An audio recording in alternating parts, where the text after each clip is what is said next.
the Damon Runyon Theater.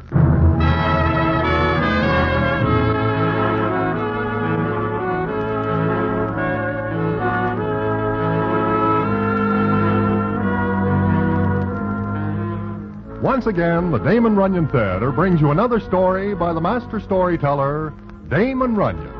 And this one, Bred for Battle. And to tell it to you, here is Broadway. Thanks. One night I am standing outside Madison Square Garden when I am approached by Milk Ear Willie. Now, I know that Milk Ear is very flat indeed, and since I catch a caterpillar that day at Belmont for a few pounds, I know what he wants. I try to get away, but Milk Ear has very long arms and big hands, and I find myself inside them as he says, "What is your hurry, Broadway?" "I am just going inside the garden to witness the impending battle." "Forget it." "I do not wish to. I wish to see the fight." "Yeah? Listen, I need a pound note." "Who does not?" "Loan me a pound." "Why?" "I wish to go to Newark, New Jersey." Now I have an even better reason for asking why. "Broadway, I got something real important, and I am going to let you in on it." "I thank you, but I will stay outside." "Listen, you wish to make yourself a sizable chunk of scratch? If it is a listenable proposition. Then go to Newark with me, and I will cut you in on one of the greatest things that ever hits town."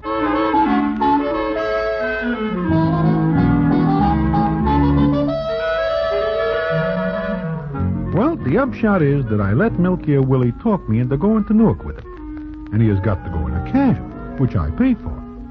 Now, this does not sound very exciting to me at the time. But what happens with a kid by the name of Thunderbolt Mulrooney, his mother and his father, is a strange story indeed, and one which I will tell you in a minute.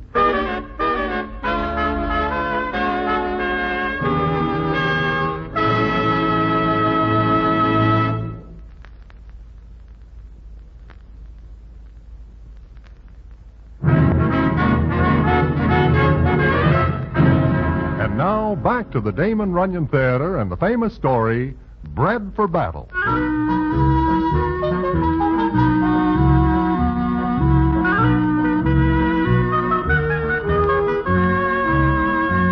Well, I and Milk Ear get to Newark, New Jersey and get out of the cab.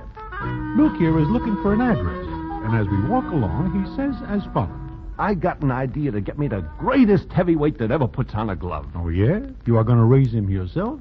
You know, it is very funny you say that, because it is almost what I am going to do. "Oh. Well, since I give up my scratch to get us here in a cab, maybe you will tell me." Sure. Look, Broadway, what happens with racehorses? "As far as I am concerned, nothing, usually." I mean, how do they get racehorses? "From other horses." That is right.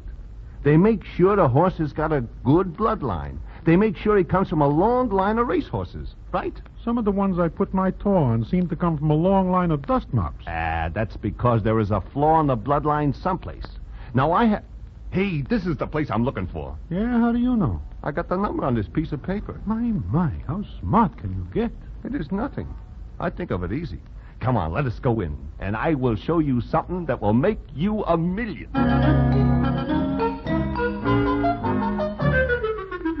I and Milk Ear go up the stairs of a nice little house with flowers growing in front. Personally, I think Milk Ear is losing some nails out of his attic, because he is once a fighter, and I hear tell that he has great training for other fighters who wish to harden up their hands. However, that is beside the point, because when we knock on the door, a great big red-headed guy looks out and yells, "By all that's good and proper, Milk Ear Willie!" Seamus Mulrooney, how are you? Fine and dandy. And Broadway. Well, now, this is a surprise. And a good one. Hey, come in. It is a long time since I see you, Seamus. That it is. Maybe, 19 years. Yeah, that long, I guess. And you, Broadway, you're looking well. "So are you, Seamus?" Oh, I keep fit. Here, stop this one, Milk Ear. Oh. Milk Ear? Milk Ear? Hey, come on. Hey, get up. My, nothing changes, does it? Are you all right, Milk Ear? The buzzing will go away in a minute. What's all this racket, Seamus? Oh, Bridget, my darling. You remember Milk Ear Willie and Broadway. That I do. How are you? Just fine, Bridget. Well, you are just as pretty as ever. Go along with that, Blarney. Got some tea for the boys, Bridget. Sure I have. Be back in a minute with it. Oh, never a man had a wife like Bridget. I remember the time she puts the blast on Big Sam. She hits almost as hard as you, Seamus. Yes. I could have been heavyweight champion, but for breaking me hands on O'Shea's head that night at the old garden. Yeah. I'm in a prelim that night. What a fight that is between you and O'Shea. Yes. Well, it's gone in by the boards now. But sit down, boys, sit down. Sure. Thanks. Now, what'll we talk about? Old times? Seamus, I have got a proposition. You got a son, 2 boys. Aye, 2 boys. and one of them is about 19 now? Yes, 19 just a week ago. Yeah. Seamus, you and Bridget are both great ones in a fight. So, your son comes from a fighting family. He is bred for battle. So that is what you are thinking. Why not? If it works for horses, it has got to work for people. Milky here. Yeah? I don't know. I don't know. You mean you do not want your son to become heavyweight champ? I'd give me eye teeth to see him champ. But, But what, Seamus? well, are you sure you're talking about Raymond? Raymond? That is his name? Yes, it was Bridget's ID. We will change it. Oh, but Milky, are you sure you mean him? He is 19? Yes. It is him. It is who, Milky? Your son, Bridget. What about my son? I figure he is a great fighter because he comes from a long line of fighters. Oh, yes. Me father, his father before him, and me great-grandfather was a holy terror. Sure. You're not thinking of making a fighter out of Raymond? Why not? I won't have it. You won't. He's my son, too. All the more you should want to see him live longer. He's a mollycoddle. Because he's not everlasting punching somebody in the head, he's a mollycoddle. Moaning around and playing the piano.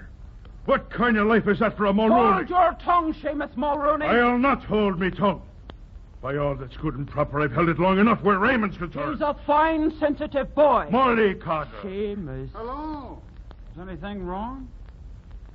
This is Raymond?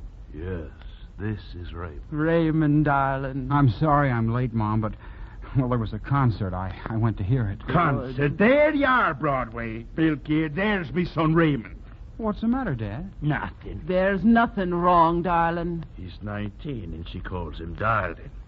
When I was 19, I was hauling bricks on me back, and when I was 20, I was fighting the best of them. Look, maybe Raymond is a little on the lean side now, but I can train him and get you a champ, Seamus. Hey, wait a minute. Are you talking about me? Sure, kid. The next heavyweight champ. But I can't fight. We'll learn you. In a couple of months, you'll be the... No, I won't do it. Well, I guess that is that. It is. Now, no more talk of fighting in this house. Hold it a minute. Bridget, you seem to forget I'm the man of the house. You're a fine wife and a wonderful woman. But I am still the man of the house. You're talking quiet now, Seamus. Aye. Which means I mean what I say. Raymond, What, Dad? I love you and you're me son. But I want a son to be proud of. I want people to say, there goes Seamus Mulrooney's boy. And I want them to say it with a sparkle in their eyes. Not a laugh in their throats to make me ashamed. I'll make you proud of me, Dad. I want to play the piano. First you'll fight. I can't. Are you coward, Raymond? Well, are you? I don't know. I don't know whether I am or not. Then find out. Not by fighting. I say you will. If you're a coward, we'll find it out now. Because playing piano or hauling bricks, no coward ever got through life. Milky, Yeah, Seamus? I say take the boy. Oh, no, Seamus, please, no. Bridget, darling, I said for Milky to take the boy.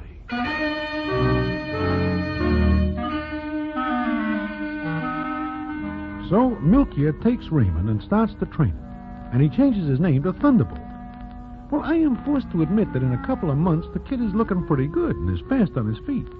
But I am never convinced that here is a heavy champ because, in the first place, he weighs only maybe 160, and in the second place, there is always a faraway look in his eyes. And personally, I do not care for fighters with faraway looks. Then it comes up one day, and we are in the dressing room at the gym, when Milky says, Well, kid, you look great today. Just great. Uh-huh. Does he not look good, Broadway? Sure, very good. Thanks. Now, I will tell you a surprise I got for you. You want to hear it? Sure, if you want to tell it. You fight next week. You hear me? I say you fight next week. Fight? You mean I'm going to fight in the ring? I am not training you for a flea circus, kid. You mean fight another man? Huh? What do you think I match you up against? Some doll? Next week? Oh, no, I'm not ready, Milker. I can't do it. Nah, you're nervous, that's all. Everybody gets that way, right, Broadway? Oh, sure. I see lots of champs so nervous they are hardly able to walk into the ring. Come to think of it, I see some come out the same way. Don't say that. Take it easy, kid. After the first one's under your belt, you'll sail along. Right, Broadway? Huh? Oh, sure. Milky, What? I will take care of Thunderbolt here. You run along. What for? Do you not say you've got things to do? Sure. Well, you do them. I will see that Thunderbolt comes along later. Yeah, all right. So long, kid. Take it easy. You going to get dressed, kid?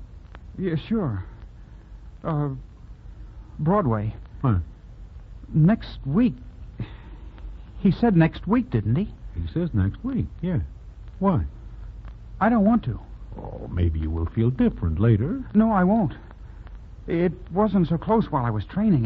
It seemed far away. Maybe like I'd never get around to it. But now... Tell me something, Thunderbolt. What? Why do you not wish to fight?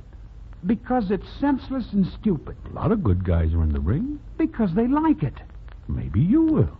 I don't like to think of hitting anybody. I don't like to think of getting hit myself. I see. You think I'm a coward, don't you? I will never think any kid of Seamus Mulrooney is a coward. Just because he was a great fighter, I've got to live up to it. Don't people ever think anyone wants to live his own life the way he wants it? And you want to play the piano. Yes, and that's all. It is a very funny thing. What is? I never remember Seamus ever being musical. Or Bridget. What difference does that make?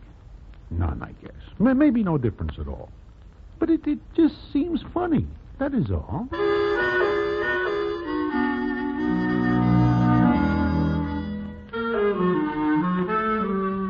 And the more I think about it, the funnier it seems. And the more Milky keeps talking about the kid being bred for battle, the more I think. Because it is true that he comes from a line of fighters, and yet, well, just about this time, it seems to me I remember something that happens a long time ago, and I do some checking up. And what I find out is strange indeed. And what happens because I find out is something I will tell you in a minute.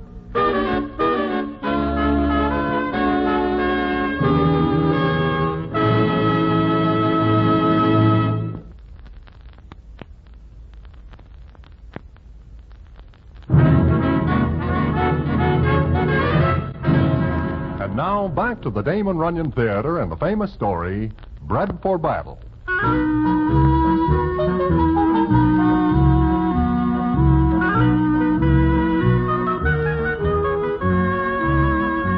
Like I say, I find out something. But I never believed that anybody should talk about what he finds out, especially if he wants to keep on good terms with other citizens. However, I now like the kid and wish to save him a lot of trouble. So I asked Bridget Mulrooney to come see me, because I wish to talk to her. Why didn't you come to see me, Broadway? Well, I figure maybe we would not be alone at your place. Oh? I wish to talk to you about Raymond. What about him? You know, he fights in a couple of days. I know. You do not wish him to. Afraid that something had happened to stop the fight. Nothing will stop it. He mustn't get hurt, Broadway. He mustn't. You love him more than somewhat, Bridget. Yes. Maybe even more than your other kid, Terry. Why do you say that? Look, Bridget, when Raymond climbs through the ropes in a couple of nights from now, he will be scared. He will not have his mind on the fight. Now, the ring is no place for a fighter who has got his mind someplace else. He has got to think only of the fight. Why are you telling me this, Broadway? Because I like the kid. I do not wish to see him get hurt. Maybe hurt real bad. That's not all you want to tell me, is it? I guess you know I know, huh, Bridget? I guess I do. But all I know is that a long time ago, a very pretty doll indeed falls in love with a guy. But her mother and father do not approve of this citizen, so she runs away with him. They get married upstate. Then the guy is killed in an accident. Maybe not more than a month after they get married. You've got to tell me all that. You've got to make it all come back again. Like I say, the guy is killed, and the doll comes back. Nobody but her mother and father know what happens, and they say nothing. Then along comes another guy, a guy who is in love with the doll. He marries her. But you don't know. Oh, Holy Mother, you can't know that Raymond isn't Seamus' son. I do know, Bridget. Because it seems I remember that the young guy who is killed plays the piano very good.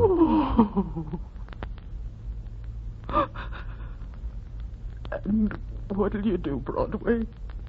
What'll you say? I will say or do nothing, Bridget. Then why did you tell me? Because there is only one way to keep Raymond out of that ring. I can't. Seamus thinks the kid is a coward. He is ashamed of him because he thinks no son of his has got a right to be scared. But if he knows... I can't tell Seamus. Not after 19 years. Oh, he's a fine man, Broadway. I've come to love him so much I'd rather look on my own coffin than see him hurt. And it'd hurt him like all the devils in purgatory. And he'd never lift a hand to me or give me more than a look. He's that good, he is.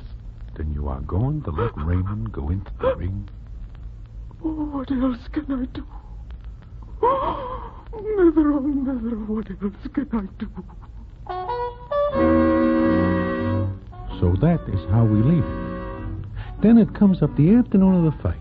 We are all at Seamus Mulrooney's place in Newark. Seamus is very happy indeed, because he listens to Milk here say, I tell you, Seamus, we have got a natural. He's as fast as a feather. Of course, I could ask for a little more beef, but a good light heavy is nothing to laugh at, is it, Broadway? Huh? No, I guess not. What's the matter, Broadway? You think you was the one to go into the ring tonight? How do you feel, Thunderbolt? All right. Look, my boy. Stand up. What? Oh, what did you say, Dad? Stand up. No, take your fighting stance, boy. Oh, look, Dad, I'd rather get some rest. Let the boy alone, Seamus. Oh, Bridget, me darling, I was just going to give him a bit of advice for tonight. He's nervous and tired. Let him get some rest. Oh, the nervousness will run out of his fingers the first time he steps in the ring. I said let him alone. Now, please, let him alone. Now, what is eating Bridget? Oh, she's as nervous as the boy. She'll be all right. I'm going in and lie down a while. Sure. But before you go... Yes, Dad? I'm proud of you. Oh, there were times when I had me misgivings. But you're a true son of mine, a true son. Is that right, Broadway? Oh, sure. He is a true son, Seamus. And tonight I'll be there, watching me own son making the name of Mulrooney shine again.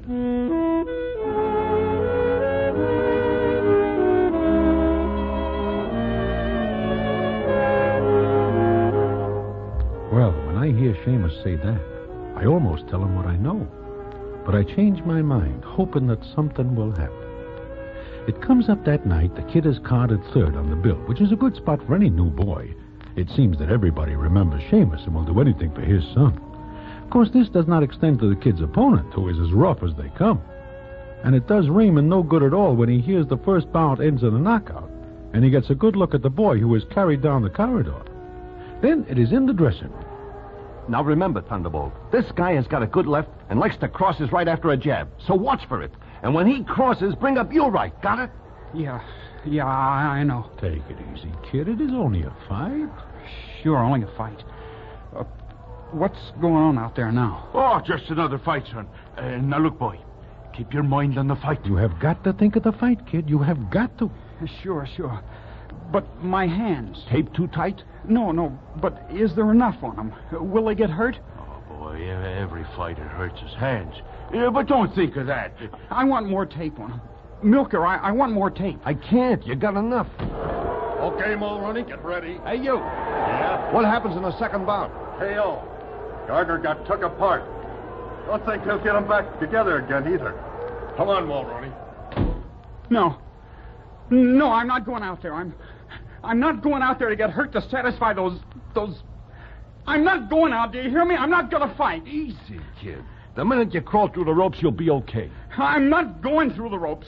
Let me get out of here. Get out of my way. Don't you move. Oh, Dad, I've tried. I've tried for you, but I can't. I can't do this any more than I can hit you. You're not a coward. You're not. Yes. Yes, I'm a coward. If that means not wanting to fight, I'm a coward. So help me, he is yellow. Shut up, Milky. Raymond, you're gonna walk out of this room and into that ring. You hear me, boy? No. For the last time. You'll go. No. I tell you I can't. No more than I can hit you. Then so help me, you'll have to do just that. I want no coward in my family. If you'd go in that ring and lose, I'd love you just the same. But if you don't go, then so help me, you're no son of mine. I won't go in. Put up your fists. Put them up. Seamus, you are crazy. Keep out of this. This is between me and him. Put up your fist, boy. Seamus, get away from him. Register, go away. Get out. Put down your fists, Seamus Mulrooney. Put them down. You have no right in here. You have no right to come between me and my... Your son, Seamus. Aye, my son. Will you let him do as he wants, Seamus? Will you let him walk out of here as he wants to do? No. He's my son, and I'll not see him. He is not your son, Seamus Mulrooney. What are you saying, Bridget Mulrooney? I have said it. Now I'll tell you more. Something that should have been said 19 years ago to save the hurt I've got to do now. Look at him, Seamus. I look close at him and look at him while I talk to you.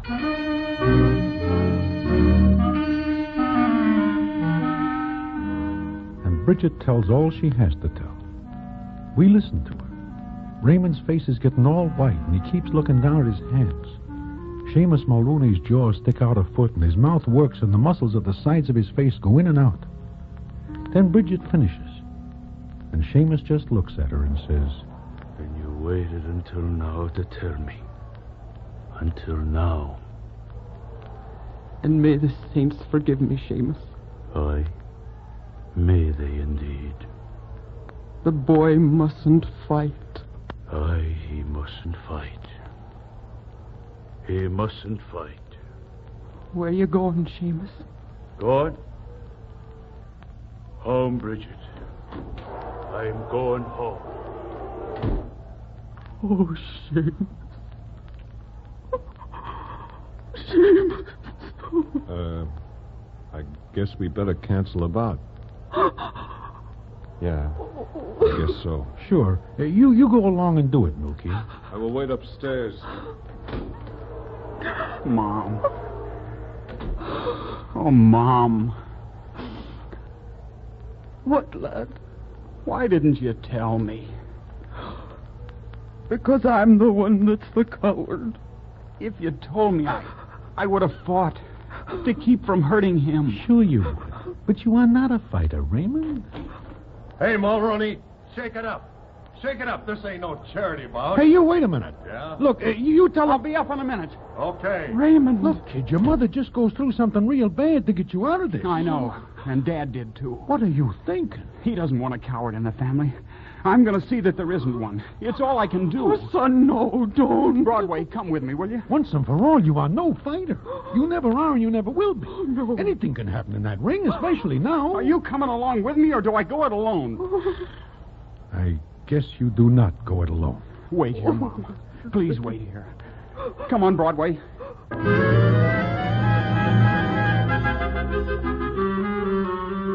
I will never forget that fight as long as I live. Neither will anybody else. I will tell you only that Raymond loses. But it is how he loses that makes me remember. He is hit with everything in the book, but he gets up time after time. And the crowd that is booing at first stands on its feet to cheer.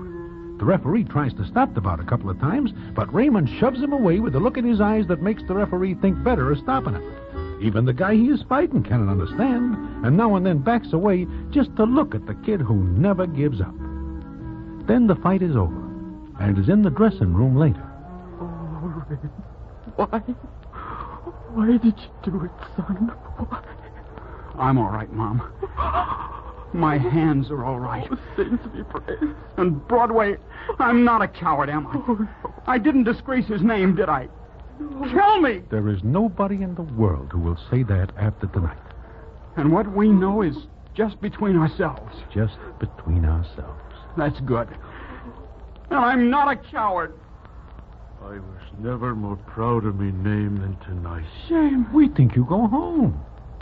I heard the announcement. I heard my name. I stayed. You saw it then? I saw it. Oh, let me look at you, boy.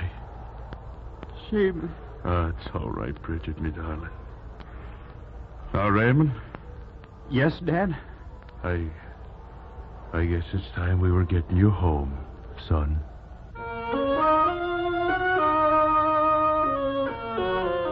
And they go home. Bridget, Seamus, and their son Raymond. And I am very happy. But that is not the end of the story. The payoff comes maybe a year later, and I will tell you about it in a minute.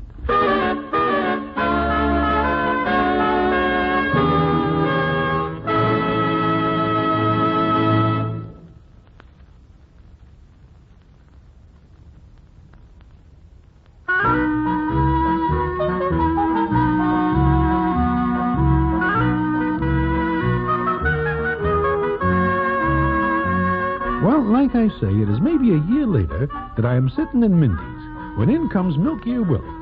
He sits down by me, takes half of my blintzes, and says as follows. You hear about me, Broadway? Yeah, I do. Seems to me I hear that you are now managing a very good lightweight. Uh-huh. Good blintzes. Wonderful. Why do you not buy some? Not hungry. Well, anyway, like I say, I manage a very good fighter now. You do not say it, I do. However, I am glad you come in, Milky, because there is a slight matter of finance between us I would like to clear up. What so? How's that? 1 year ago, you touched me for £1 to get to Newark, New Jersey, to see about a heavyweight prospect who turns out to be Raymond Mulrooney. So? What is the financial difficulty? Since I advanced the fin, you give me a piece of Raymond Mulrooney as a fighter. I never see the fin again. I wish it back. Broadway, you buy a piece of Raymond. That fizzles out, and so does your investment. We do not speak about lightweights at the time. Broadway, you have got to be very careful where you invest your money. Now, I got to go see my boy, Terry. Who? Broadway, like I always say, blood will tell. He is bred for battle. Who is bred for battle? Bridget and Seamus' son, Terry Mulrooney.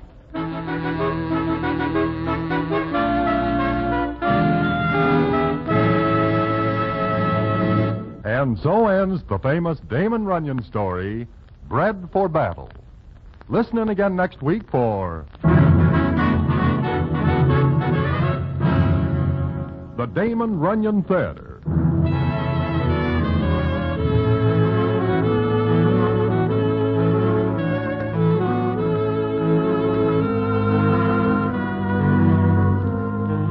The Damon Runyon Theater, with John Brown as Broadway, is directed by Richard Sandville, and the stories adapted for radio by Russell Hughes.